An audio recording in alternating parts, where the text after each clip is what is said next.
Hey everyone, Nathan here, Absurd Being. Okay, so we are still in part 2, the perceived world, and we're in this third chapter, the thing and the natural world, and we're in the third part of this chapter. There's going to be one more video on this chapter as well after this, so we're going to go to 14.4. I wanted to make it just 3 videos per chapter, but couldn't do it. So that's what it is. There's one more video coming after this. So anyway, today we are looking at the natural world. So let's get into that first. So the natural world, this is what we're talking about here, is our ordinary comprehension of the world, and basically it's a schema of intersensory relations. So it's the way that we grasp things around us, the way that we're related to everything around us. So it's a very kind of holistic approach Merleau-Ponty's taking to this concept, the natural world. So importantly, this is not then a rigorous or abstract system, which then has to be understood in its entirety before we can situate things within it. So it's not, the world isn't some big elaborate system, and this surely has to be a reference to Hegel, which we have to construct and understand and analyze in its entirety before we can before we can make sense of the things that are in this thing called world. So it's not like that, and that's going to be quite a central idea for Merleau-Ponty as we move on. We'll see that idea taking on a life of its own a bit. So rather, the world then we've seen is known through taking it up, through living in the world. So that's obviously a core concept. And he compares this to the way we know a friend. We know a friend not through a kind of intense, thorough psychological analysis, but we know them through their style, is the word he uses, which he uses to mean the way that they handle situations, the way that they operate, the way that they the way they live their lives. That's how we know our friends. We don't know them, we can't give an exhaustive description of them, either physical or psychological. You probably don't know your best friend's eye color, for instance, but that doesn't change the fact that they are your best friend. It's just that we don't need an exhaustive description or an exhaustive account of the totality of that person in order for them to be a friend. So with that in mind, then, Merleau-Ponty defines the world as an immense individual from which my experiences are drawn and who remains on the horizon of my life. So there are 2 main ideas there. First, known like a friend, which we just talked about, an immense individual. So known like a friend, even though we don't know all the details, we have this familiarity with this person. And he also says here, they remain on the horizon of my life.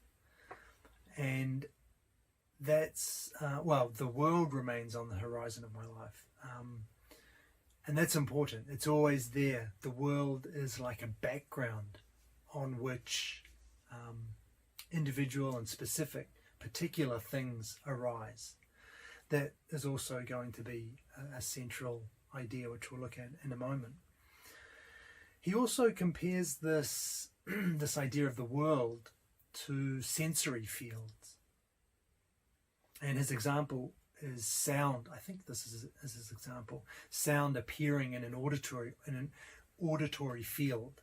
So there is, in order for sound to appear for us in the first place, there has to be this auditory field, this zone of awareness in which which we can register sound. And the same with silence too. Silence isn't just the absence of sound, it's it manifests in this auditory field. So we've got this field, these sensory fields at play, at work. And we've talked about this quite a bit regarding the body as well. So the way that things appear for us in these sensory fields. And Merleau-Ponty says here concerning the world, the field is a structure that I have for a certain type of experience, and that once established cannot be cancelled. So actually that's fields in general, and the world is the same type of thing. It's similar, except that the difference then is that if you're thinking about a sensory field, we can imagine a subject without a sensory field, a subject for whom there is no, we talked about the sexual field, right? I don't think we called it the field, but we talked about the way that Schneider, remember, nothing appeared for him as having any sexuality. There was no, the world was kind of bereft of the sexual meaning. So we can imagine an individual, a subject, without one of these fields, without these sensory fields. But when it comes to the world, we can't imagine a subject without a world. To be a subject is to have a world. It's to be immersed in the world. It's to have the world as this field in which we live and operate. Also, it's not, another thing that the world isn't, it's not known through a series of perspectives which we then give unity to, which we synthesize in some way. And this sounds a little bit like something we might attribute to Kant here, this idea of synthesis. Whenever I hear that word, I always think of Kant now. And we've talked about that before. The world isn't known through a series of perspectives. Nothing is known through a series of perspectives which we bring together and synthesize in this way, kind of as a reflective act. The example Merleau-Ponty gives here is seeing a town as we approach the town. It's given to us through all of these different perspectives as we get closer. So that's true. The town is given to us through these perspectives, and they vary depending on our distance. But the point is that each point of view, each perspective, directs me towards an entire world. It's not an isolated snapshot which we can only derive meaning from by getting other snapshots and putting them all together. Each of these perspectives points us to this original sense of a world. So there is a tendency then to think of these perspectives the way that our perception is perspectival, to think of these perspectives as kind of limitations. They restrict our view. We can't see everything. We're kind of forced into these little snapshot views. We only get pieces in sequence, as it were. But Merleau-Ponty doesn't want us to think about perspectives as limitations, and we'll talk more about that in a moment as well. But rather, just for now, he says, instead of thinking of these perspectives as limitations, as giving us only partial views, we should think of them as the way in which we insert ourselves into a world. So rather than this kind of negative connotation, they're actually something positive. They're the way that we engage in the world through these perspectives. And also importantly, every perspective opens onto all other perspectives. So they're all connected, all of these different perspectives. And he has an example. I don't think I've got it for some reason. But he gives an example. Oh, maybe it's in the next video. He gives an example of looking at a landscape in front of you, and that's our perspective now, what the landscape is present to us. But we can also imagine, if we were, say the landscape includes a hill, we can imagine if we were standing on top of the hill, the new landscape, the new perspective that will be afforded to us from there. So we can imagine that, and it may be different, but still, this perspective that I have now, this present perspective, opens onto that other perspective of the landscape beyond the hill. And that perspective opens onto another perspective. So all of these perspectives are linked, and that's going to be important in a moment as well. So I've got a quote which I'll read for you here. So we've looked at two ways, two things that the world isn't. It's not a rigorous system, nor is it known through a series of perspectives, which we synthesize. So I'll give you a positive formulation here. The natural world is the horizon of all horizons, the style of all styles, which ensures my experiences have a given, not a willed, unity beneath all of the ruptures of my personal and historical life. The counterpart of the natural world is the given, general, and pre-personal existence in me of my sensory functions, which is where we discovered the definition of the body. Okay, so that one, that's quite nice, right? The horizon of all horizons. So we're dealing with this kind of totalizing idea, totality. The style of all styles. Again, it's we've got these individual things manifesting or showing themselves through a particular style. The world is the style of all of these styles.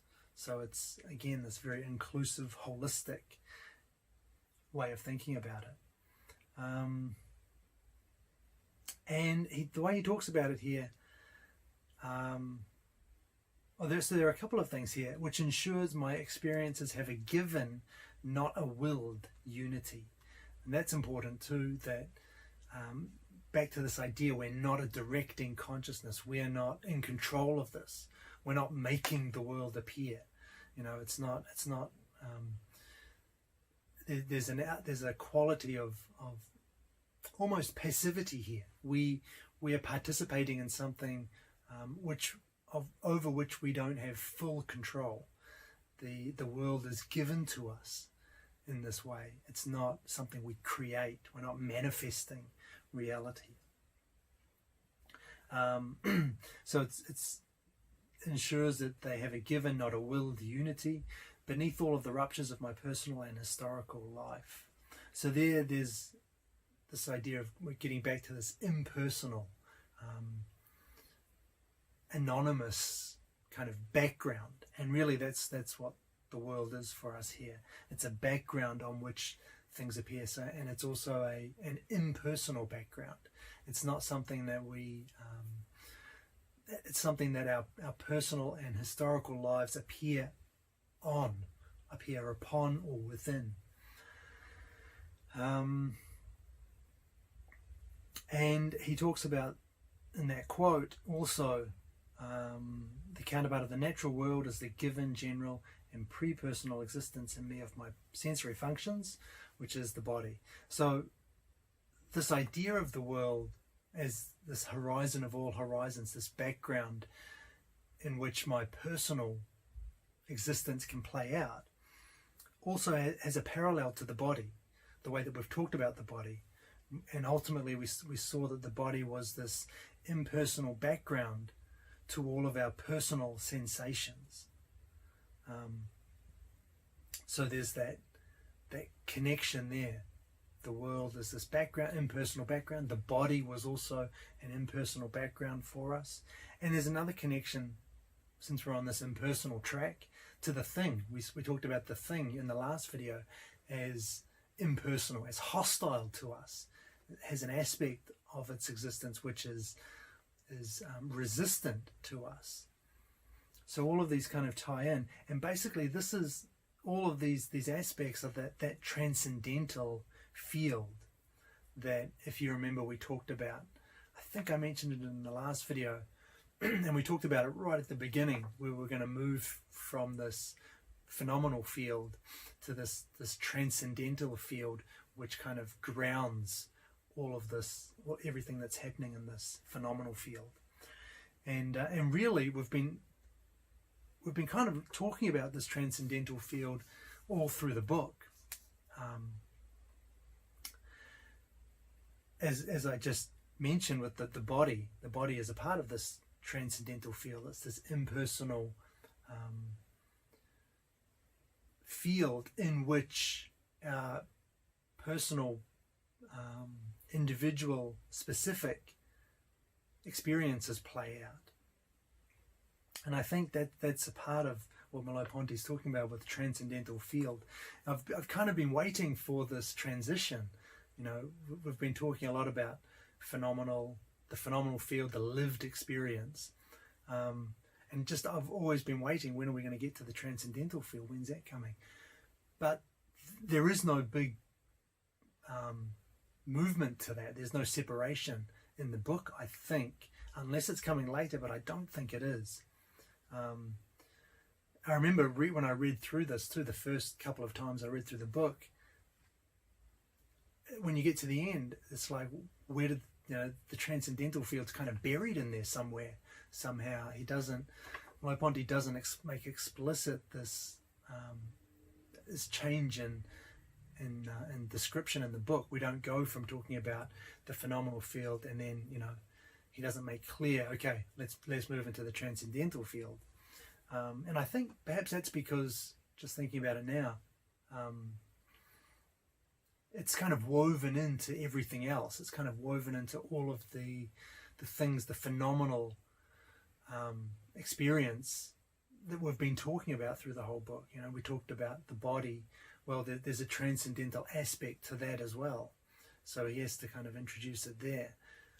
And now we're talking about the thing. We talked about the thing in the last video. There's a transcendental aspect to that. And now we're talking about the world. Same thing here. So it's kind of like it's been mentioned and raised and pointed out at various points without Merleau-Ponty actually making it explicit. So we've already been talking about the transcendental field quite a bit. I never made it explicit, and that's because Merleau-Ponty never makes it explicit. But here, I think it's pretty clear that's where we've gone. We've reached now this transcendental level. But it's not something we can just dispense with the phenomenal and move on to the transcendental. They're so closely interwoven. We're always talking about both, at the same time.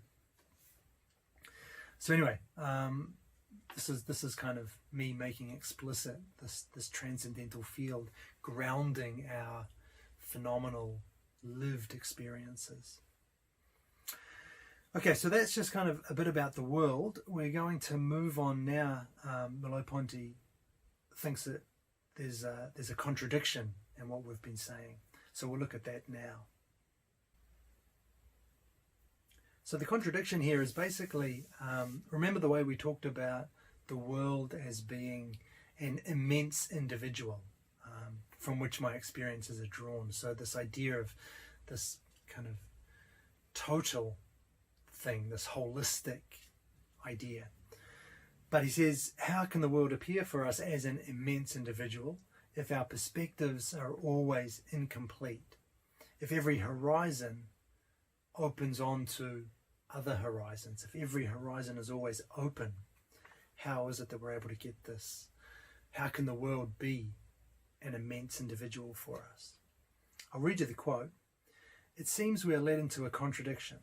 The belief in the thing and in the world can only signify the presumption of a completed synthesis, and yet this completion is rendered impossible by the very nature of the perspectives to be tied together, since each of them refers indefinitely to other perspectives through its horizons. Okay, so that's our contradiction. How are we going to resolve this?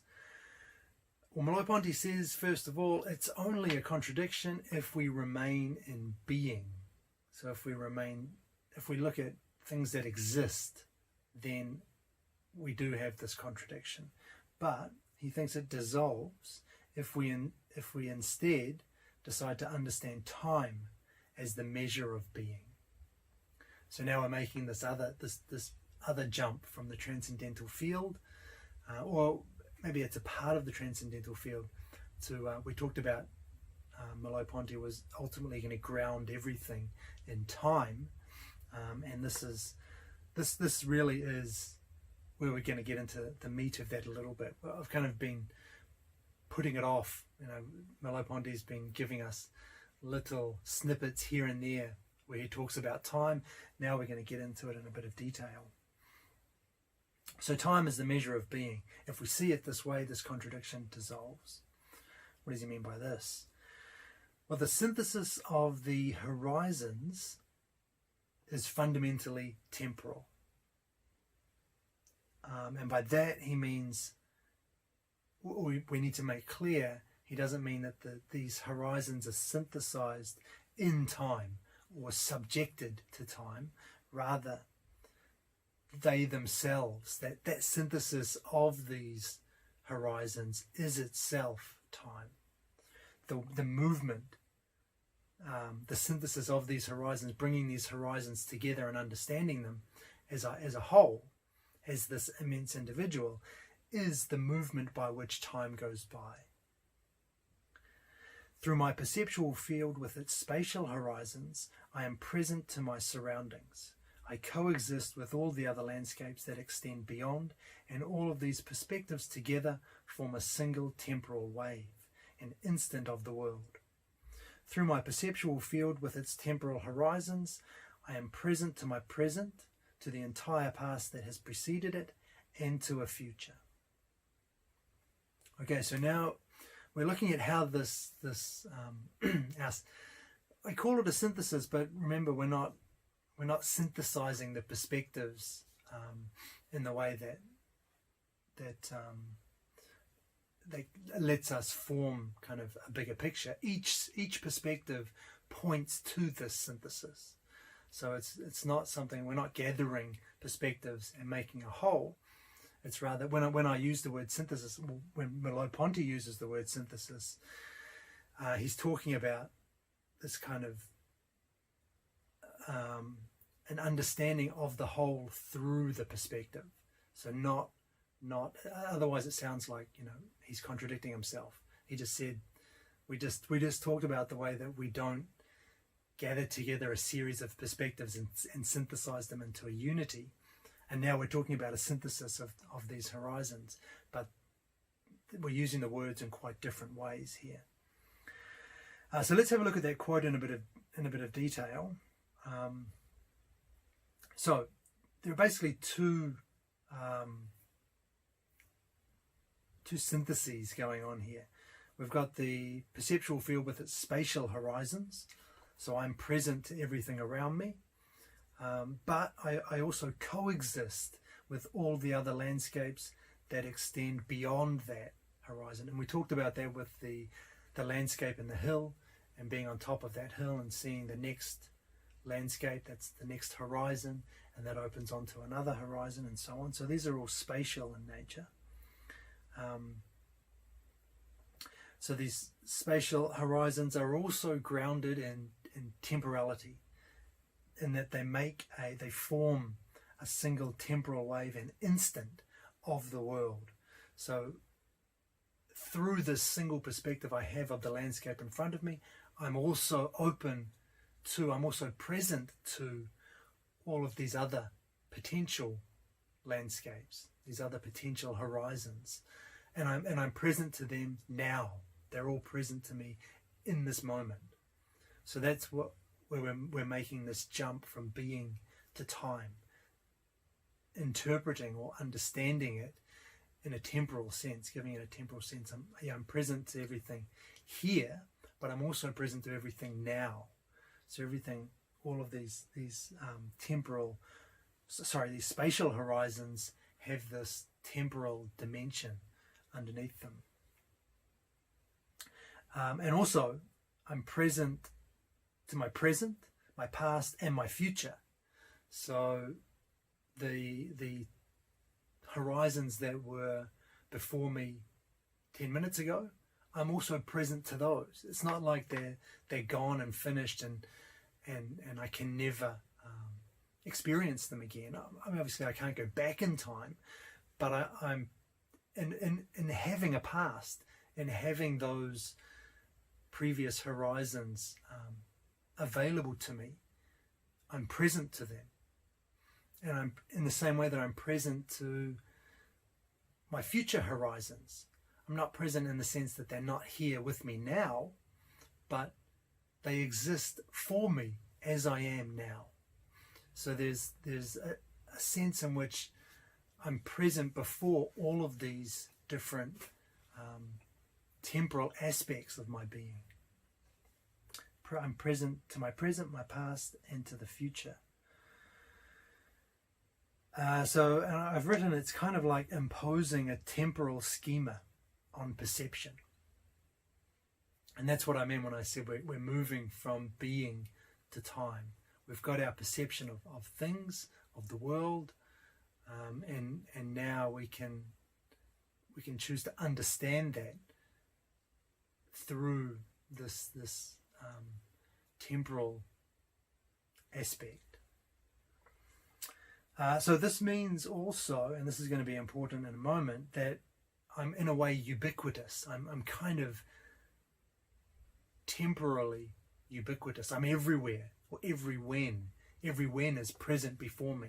I'm present not just to through these horizons. I'm present to every horizon, but through the temporal horizons, I'm also present to every time, or my past, or my present, and my future, or my future. There's this ubiquitous element in my presence. But the important thing about this ubiquitous presence is that it isn't actual. So it's not an actual ubiquity. Rather, it's intentional. So I'm present to, if we just keep it on the level of spatiality, I'm present to that horizon over the hill.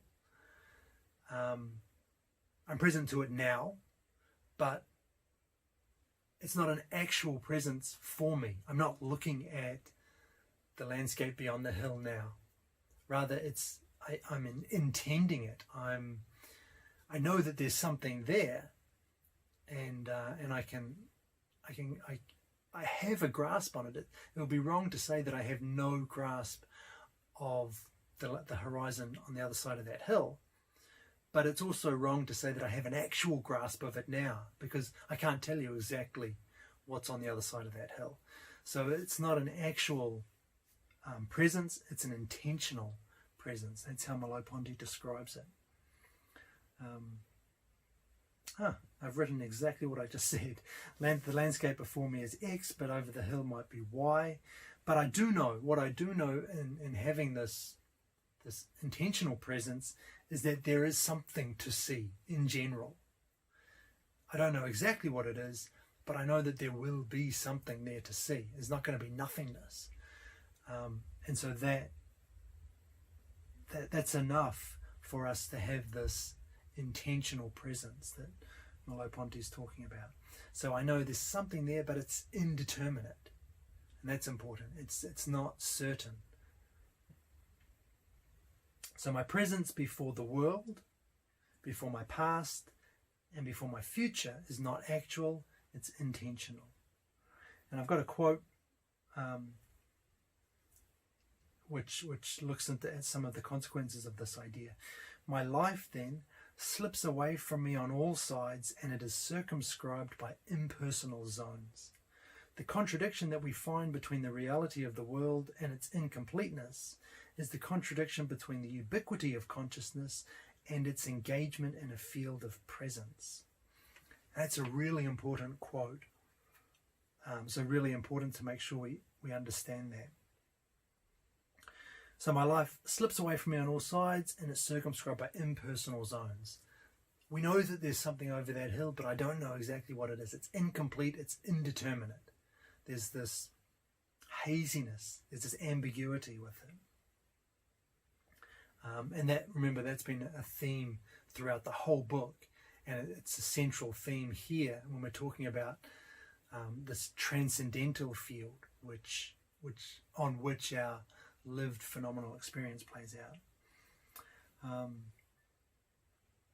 And what we've found here in talking about this idea of the ubiquity of consciousness that's present before everything in this intentional manner, and its engagement in one particular field of presence, there's another contradiction there. I'm engaged in one field of presence, but I'm also ubiquitously present before everything. So there's another contradiction, and actually it's the same contradiction, Merleau-Ponty says. So we've got this ubiquity corresponds with knowing the thing and the world, the immense individual, and this engagement in a single field of presence, and that corresponds with the incompleteness, which was our initial contradiction. I'm not sure if I've explained that well. The initial contradiction we had was we had to have a completed synthesis in order to believe in the thing in the world, but a completed synthesis was impossible. And that corresponds with what we've been talking about here, because the completed synthesis is like that ubiquity, that ubiquitous presence. We're present before everything. And the other part of that contradiction, the necessary incompleteness of our understandings of the world, is the fact that we're always engaged in a single field of presence. We're always engaged with the world from some particular perspective. So we've gone through this little passage, a very important section, and instead of dissolving the contradiction, we've just reformulated it. But Merleau-Ponty then asks now, is this a contradiction though? We've pointed it out as a contradiction, but is it in fact one? So I've got a quote which I'll read for you. If the synthesis could be actual, if my experience formed a closed system, if the thing in the world could be defined once and for all, if spatio-temporal horizons could, even ideally, be made explicit, and if the world could be conceived from nowhere, then nothing would exist. I would survey the world from above, and far from all places and times suddenly becoming real, they would in fact cease to be real, because I would not inhabit any of them, and I would be nowhere engaged. If I am always and everywhere, then I am never and nowhere. And that is also a central quote and an important one to understand. So we had this idea of this contradiction.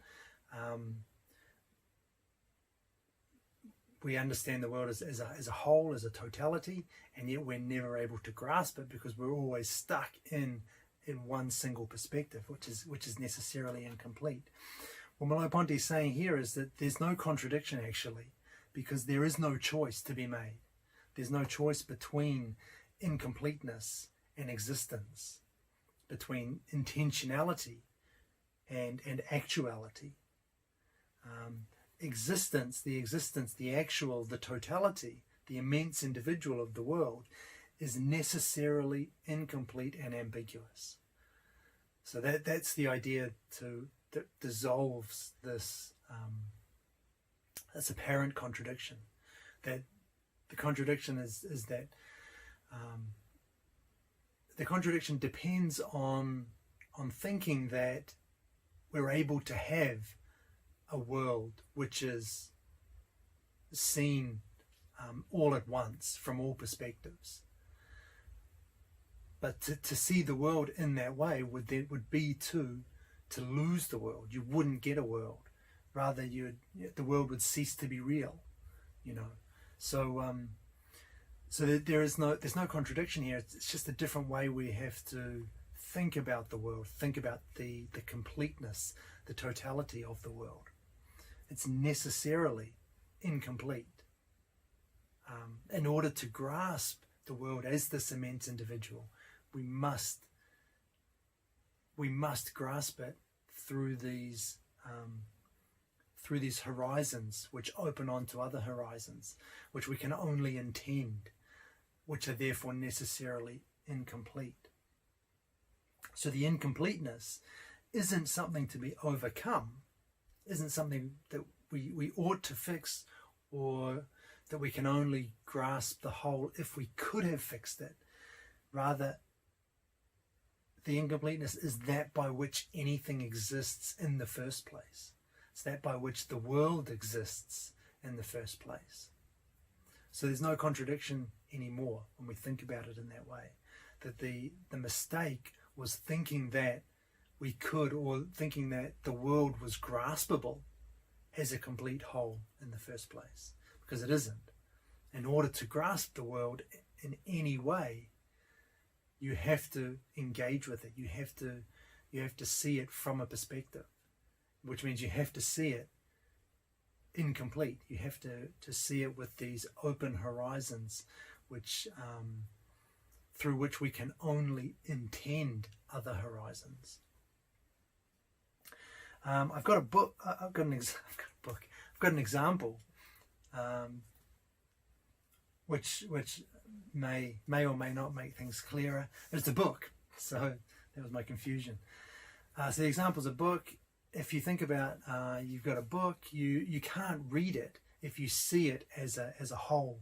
So if you take, you've got your book. To see it as a whole, you have to see it like this, right? You have to see the front cover, the back cover, and all the pages in the middle.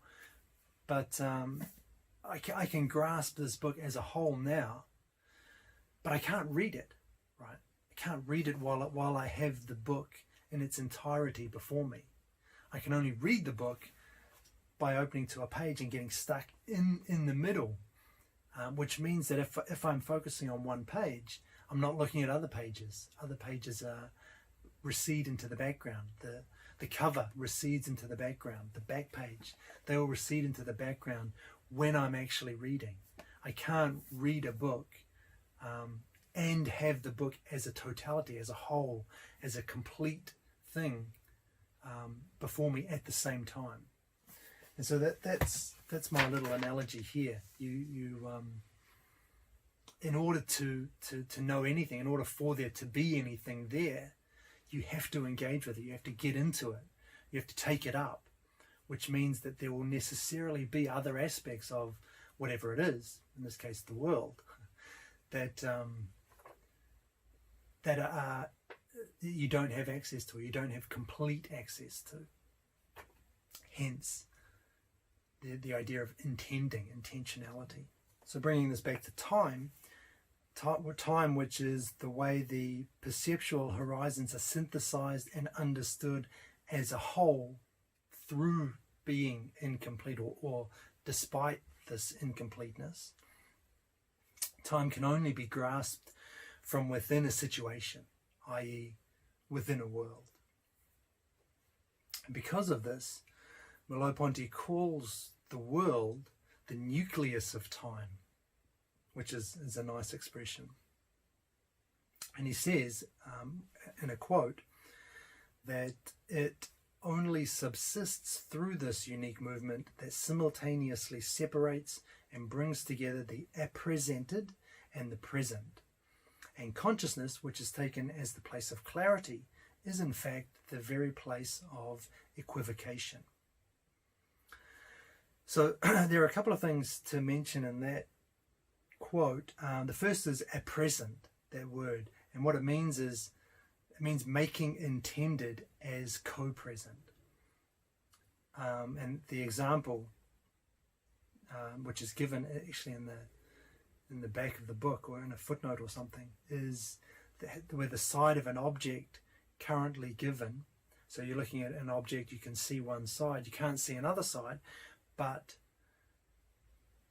the fact that you're seeing this side or seeing this side itself appresents other non-given sides.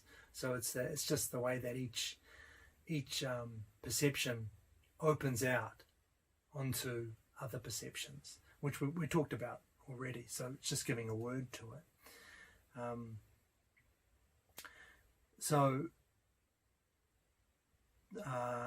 The nucleus of time, the world only subsists through this unique movement that simultaneously separates and brings together the appresented and the present. So the world only exists in the way that, in this temporal way, that we bring together these different horizons, these different perspectives, and make sense of them as appresented, as intended, rather than actual. And so the world then is this whole where time acts, or where time, we might want to say, temporalizes through appresenting past and future along with present, and appresenting other spatial perspectives along with the current spatial perspective before me. And that really then, that's how we get to this idea of time being at the ground of everything, time being at the root of everything. It's time which lets us make this synthesis, which lets us ground everything in this totality of world, on which our personal lives, our personal and historical existences are able to play out. And the other thing there that is important in that quote is the last part. Consciousness, which is taken as the place of clarity, is in fact the very place of equivocation. So we usually think of consciousness as bringing clarity to a situation, that by which we can understand clearly. But actually, what Merleau-Ponty's saying is consciousness then brings in equivocation, it brings in ambiguity, it brings in incompleteness through this appresentation, through this intentional dimension to time. Okay, whew. That seems like hard work. That seems like and it is. It's quite a tough little section, but it really is core. It really is central. You really need to have a good grasp of this, I think, to really understand Merleau-Ponty as a whole. So just to finish off this little section, then he says, nothing exists then, rather everything is temporalized.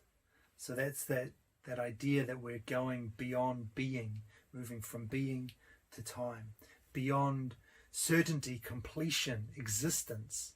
Those are the things that's what being is, to ambiguity, incompleteness, and temporality. So we've made that transition. We've seen how Merleau-Ponty wants to make that move. Okay, so I'm gonna keep talking a little bit more about this, because I think you can't really talk about this too much, and it all just gives some extra clarity. But we're going to start by contrasting this idea with Cartesian space and time. All right, so Cartesian space is basically a sum of things. Things are all present, and we can add them all up, and we get space. And the same with time. Time is a sum of instants. We can add them all up, and that's what time is. It's these instants flowing by. Space is things which are present in space, and that's what it is. That's what space is. It's a sum of what's there in space, and time is a sum of instants. However, we've already seen from Merleau-Ponty, there is no sum of things. We can't summarize. We can't. It's not summarize. We can't totalize. We can't add up everything and get to some big, some final complete tally.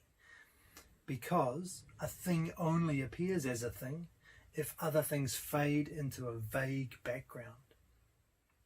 There is no thing if we try and grasp the whole, the book, right? There is no, we can't read the book. Yeah, it's not a perfect analogy because there is still a book if it's a total, but there's nothing about what makes the book a book is the words in it, right? And if you see the book as a whole, you don't see any of the words, so you lose kind of the content. And that's what Merleau-Ponty is saying here. We can't sum things because as soon as we sum all of them, we don't see any of them. And it's the same with a sum of instants. If you sum, you can't sum the instants because one present only appears as present when previous and later presents are excluded. So when you're cutting away, or when the current present appears, it only appears as present on a background of past presents and future presents. So there's no way to simply sum instances or sum things and get a total. You only get a thing and an instant when they appear as a figure to a background. And that's just a different way of talking about what we talked about before with the different horizons. It's the same idea. There's a background that the current spatial horizon and temporal horizon are able to manifest themselves upon. So this really is the same idea. I've got a quick quote. In this way, a sum of things or a sum of presents is nonsensical. Things and instants can only be linked together to form a world through this ambiguous being that we call subjectivity, and can only become co-present from a certain point of view and only in intention. The supposed fullness of the object and of the instant only springs forth in the face of the imperfection of intentional being. So really that's just another way of talking about what we've already talked about, we've already discussed. It's another important idea to grasp. And I've got another analogy here in case the book one didn't work for you. Imagine you're on a city street and you're looking around it. You can see people, cars, shop windows and things in the buildings and stuff. And then imagine the scene changes and you have a bird's eye view now of that same street. But now you can see everything. You can see all of the people, you can see all of the cars, you can see all of the buildings. But in having this bird's eye view, this total view, you lose the individual views. You don't see any individuals anymore. You just see a mass of individuals. You don't see any cars, any particular cars. You just see a bunch of cars. In order to see any one of those things in any detail, to really see them, you have to get into the middle. You have to get back down to street level. At which point, if I'm in the middle of the street looking at a person, the people at the other end of the street, at either end of the streets, at either end of the street are no longer visible to me. If I can see this car in front of me in detail, I can't see the cars over there or over there. So there's incompleteness necessarily in order to see a thing as a thing or a person as a person. So we can get this overall view, but only at the expense of seeing individual things.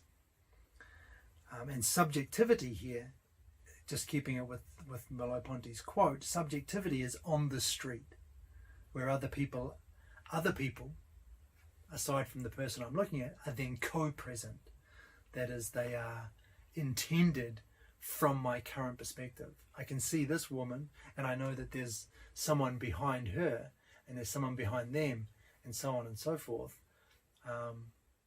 But I'm aware of them only incompletely. Right?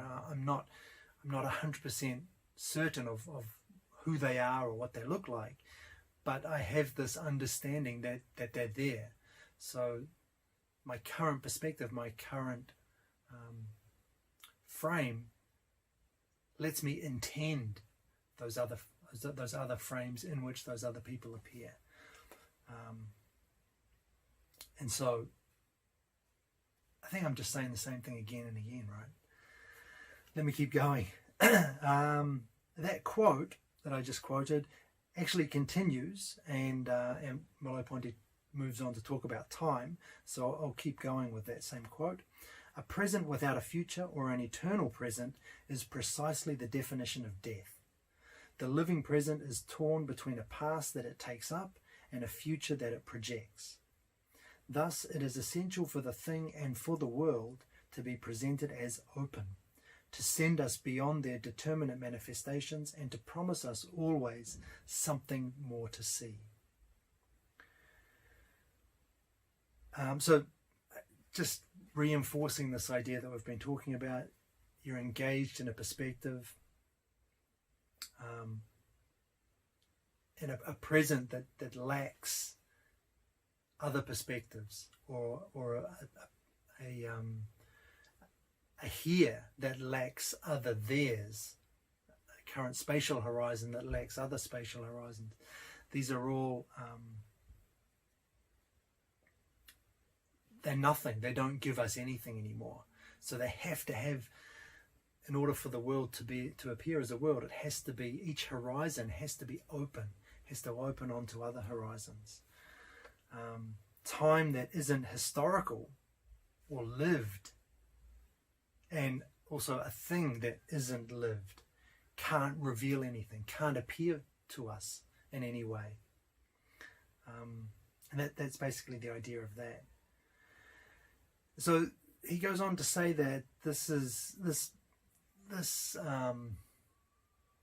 state of affairs, the way that things are, the world can only appear to us as incomplete through these co-present, intentional horizons, means that the thing and the world are often described as mysterious.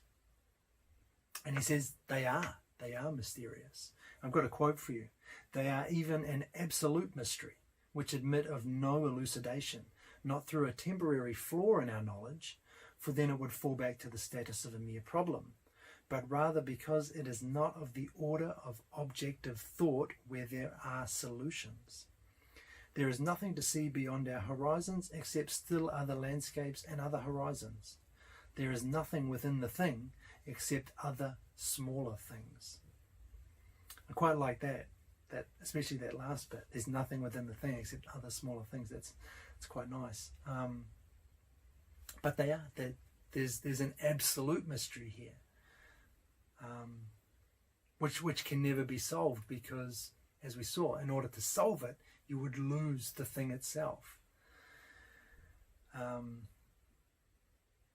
it's not something that we have to fix. It's not something we have to rectify, because it's just not at that level. It's not an objective thing that we can. It's not an objective problem that we can bring an objective solution to. It goes beyond that to the very nature of reality itself. And reality not as a metaphysical reality, but reality as what we perceive, what appears to us. And I just want to bring it back to that last sentence of Merleau-Ponty's. There's nothing to see within the thing except other smaller things. So what about the physicist then, who believes in some type of fundamental, indivisible particle, be it a string or whatever else it might be? I mean, what of the materialist who just says, well, it's impossible, there must be a final fundamental particle, there has to be, right? Or it's an infinite regress. Well, let me give Merleau-Ponty's response. The world, in the full sense of the word, is not an object. It is wrapped in objective determinations, but also has fissures and lacunae through which subjectivities become lodged in it, or rather which are subjectivities themselves. The thing in the world only exists as lived by me, or as lived by subjects like me, since they are the interlocking of our perspectives. But they also transcend all perspectives, because this interlocking is temporal and incomplete. So that's a nice way to think about it, and it just goes to show, I think, that the different approach to the world and to the thing that a phenomenologist like Merleau-Ponty takes, as opposed to the physicist or the materialist, where the world and the thing are something external to us, something we can kind of investigate and analyze, isolated from us, as this kind of external thing over there with these external properties that have nothing to do with us. Whereas for Merleau-Ponty, and from a phenomenological perspective, the world is not an object like that. Things are not objects per se. They are wrapped in these objective determinations, but they've also got these gaps, these holes, these fissures in which subjectivities exist. And without those gaps, without those places for subjectivities, for subjects, you don't get a thing, you don't get a world. So so this is another thing, and I'm going to talk about this in the next video. I think it's not a metaphysical claim. Merleau-Ponty is not setting up his view of the world in opposition to the scientific view of the world. They're just approaching the world from completely different perspectives. Yeah, you absolutely can. The scientific approach is 100% valid. There's no doubting that, and it's immensely successful, and it's very interesting. But it's not the whole story. It's incomplete, and because it doesn't take into account our experience. It doesn't take into account what a thing really is for us. It attempts to, it brackets off a part of the world, the conscious part, and attempts to look at what's left. But if you do that, I read an interesting analogy which may apply here. The guy talks about taking a computer and trying to understand what it is by basically tearing it apart and looking at what it's made of. Copper, you've got these little bits of copper, you've got these little bits of aluminium, and so on and so forth. But that won't tell you anything about a computer. That won't tell you anything about what a computer does. You can't get a definition of a computer from analyzing its fundamental constituents. You can do that. You can pull it apart, and you can get an extremely precise description of the computer, of the components of the computer, but that will always miss what the computer itself is. And it's kind of the same way here. We're looking at the world, at the thing, not at the little bits and pieces that make up the world and the thing. Because if you go to that kind of level, you've already missed the thing that you were trying to capture, which is the bigger picture. So anyway, I won't go too much. That's kind of drifting off topic anyway. But that's where I'm going to finish with this video. Like I say, there's one more coming. But let's get to a summary. So first we looked at the natural world, and basically here we're talking about the transcendental field.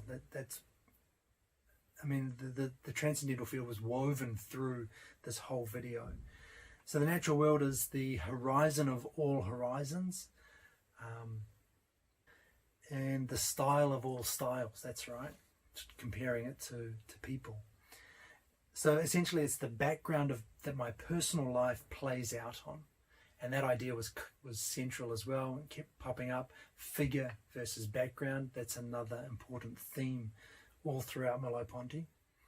And we discussed the way that the natural world only exists as lived by me or subjects like me.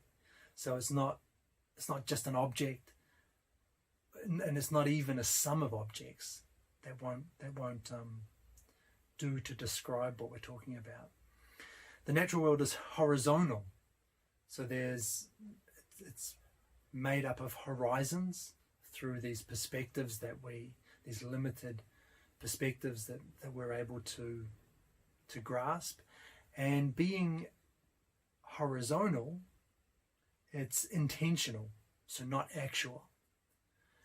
And we also saw that horizons are necessarily incomplete, impersonal, and ambiguous. They refer us to other horizons which are beyond our current actual experience.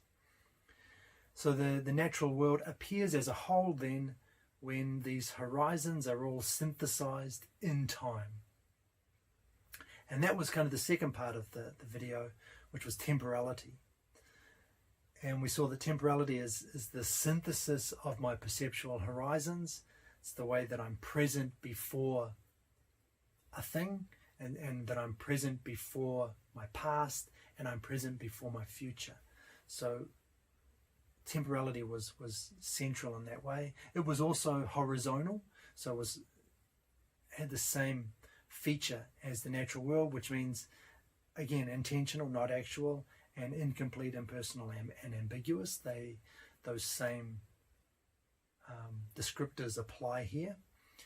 And finally, Merleau-Ponty says nothing exists and everything is temporalized. So moving beyond being to time. So in general then, this whole video, we can say the natural world and things are grounded in time, and time only appears from within the natural world, surrounded by beings. So there's kind of a nice duality there. Well, not duality, but a reciprocity, I guess. The natural world and things are grounded in time, but time only appears from within that natural world, surrounded by things.